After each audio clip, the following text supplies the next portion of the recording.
मंदिर में चोरी की कोशिश, हाथ हंडी में फंस गया चोर गिरफ्तार। मंदिर में चोरी की कोशिश के दौरान चोर का हाथ रकम डालने के लिए रखी गई हंडी में फंस गया, जिसके नतीजे में ये चोर पकड़ा गया। ये अनोखा वाक़या तेलंगाना के ज़िले कामारेड्डी में पेश आया। तफसीलात के मुताबिक ज़िले के रामेश्वरपल्ली में मंदिर में चोरी की गर्ज से चोर रात में दाखिल हुआ।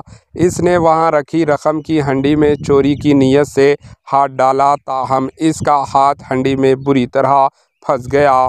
हंडी से हाथ को निकालने के इसकी कोशिश राहगीर साबित हो गई और चोर इसी हालात में रात भर मंदिर में रहने के लिए मजबूर रहा। और जब सुबह मंदिर के पुजारी ने मंदिर का दरवाज़ा खोला तो चोर को देखकर इस पुजारी ने गांव वालों को इस बात की इत्तला दी, जिसके बाद मुकामी अफराद ने काफ़ी कोशिशों से इसके हाथ को हंडी से निकाला और बादशाह इस वाक़े की पुलिस को इत्तला दी। पुलिस ने सुरेश नामी इस चोर को हिरासत में ले लिया। Bureau report, HN news.